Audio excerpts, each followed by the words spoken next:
tablet sustain release.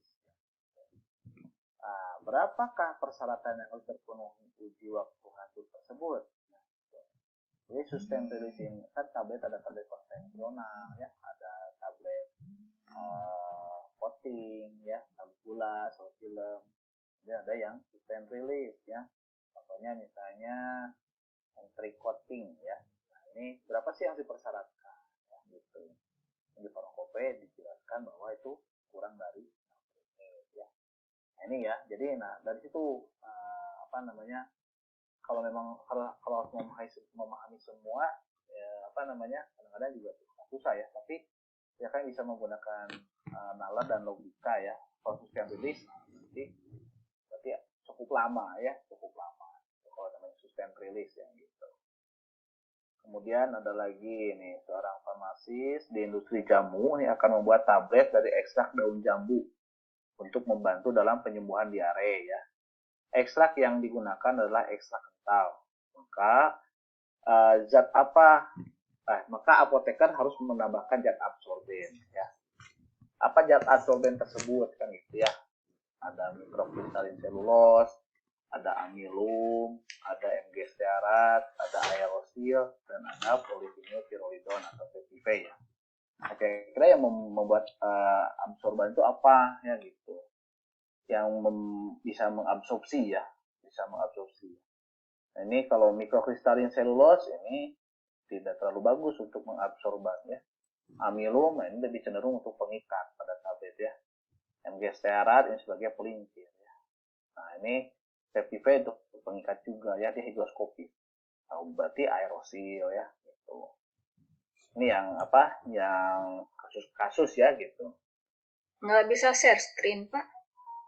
Oh, mau di share screen, Belis? Nggak Belis. Baca Rani. Aduh.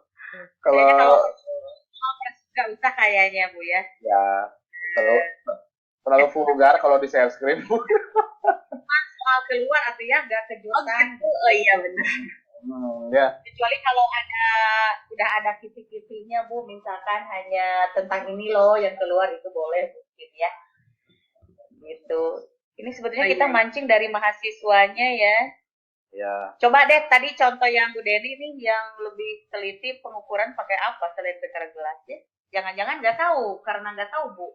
Bu Yani, itu Bu Yani. Bu Yani silakan.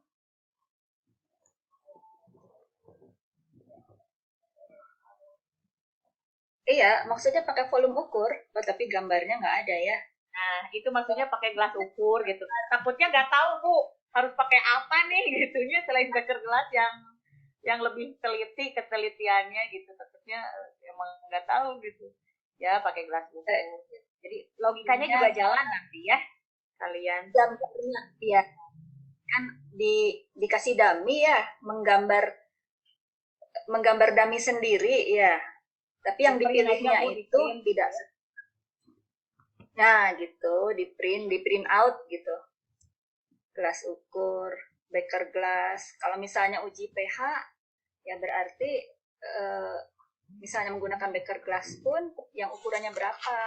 50 apa 100? Sesuai kan? Gitu. Jadi jangan terlalu besar, misalnya sementara alatnya kecil. Nah, itu ada lagi di kolom chatting pertanyaan ya mengenai soal CBT. Ya, soal CBT itu memang harus memenuhi dari 3 unsur tadi ya. Jadi bentuknya cair, bentuknya semi solid, juga bentuknya solid ya gitu. Contoh misalnya nih, seorang farmasis sedang mengembangkan formula gel natrium diklofenak ya. Nah, natrium diklofenak tidak dipengaruhi oleh tingkat keasaman dan tingkat kebasaan ya. Maka basis gel yang dipilih itu yang mana kan gitu ya. Nah, kalau basis gel itu kalau tidak dipengaruhi oleh tingkat keasaman dan kebasaan, lebih cenderung memilihnya adalah basis gel sintetis ya. Itu ada pilihannya ada HPMC bukan golongan sintetik ya. Kemudian ada CNC bukan juga golongan estetik ya. Ada PGA juga bukan golongan estetik ya. Ada peragakan juga bukan golongan estetik. Nah, golongan estetik itu ada karbopol ya atau karbomer. Nah, itu ya. Jadi itu kan semester lalu ya gitu. Soal-soal ya knowledge kalian di tab SLS ya gitu. Itu ya. Jadi Beris kalau penilaian itu kumulatif atau per stasi ya?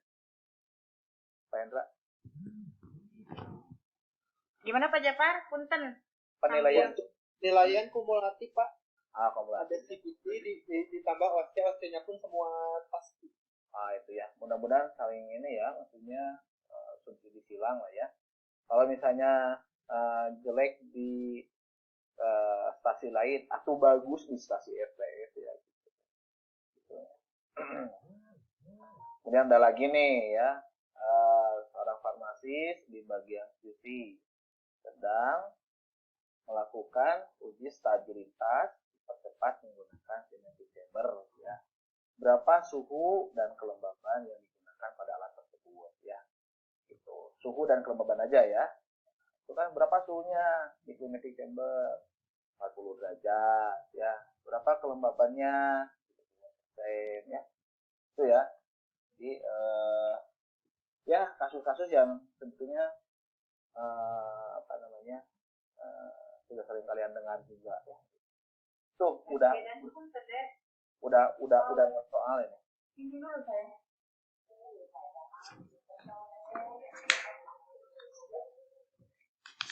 Dok, ada lagi yang mau tanyakan? Atau kalau harus dibahas semua mah?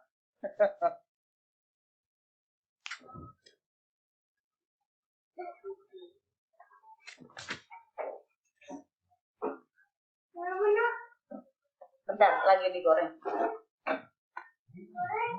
Ya. Jadi Bu Elis, ya Pak Jafar, saya sudah membahas soal OC-nya ya yang kemarin. Saya juga sudah membahas soal CBT-nya ya. Kita mau dari FTF perbaikan. Tapi kalau semuanya dibahas juga nggak bisa ya Bu Elis. Itu sudah iya. 5 soal sudah saya bahas, sudah setengahnya. Untuk OC-nya udah full. Udah full ya. saya bahas ya. Nuhun Pak Jafar, ini jadi ibu yang malu nih ya. Harusnya nggak sampai segininya gitu ya, tapi karena untuk memancing kalian, jadi akhirnya ibu jadi minta-minta nih ke kakak gitu untuk lebih mendetailkan gitu ya, dengan harapan kalian tadi yang misalkan ada yang ingat kasus nomor 1, Pak ini gimana gitu ya, yang kita harapkan tuh ini, tapi ternyata belum keluar gitu ya. Tapi mudah-mudahan lancar ya Pak Jafar, sadayana tim. Terima kasih banyak. Mangga.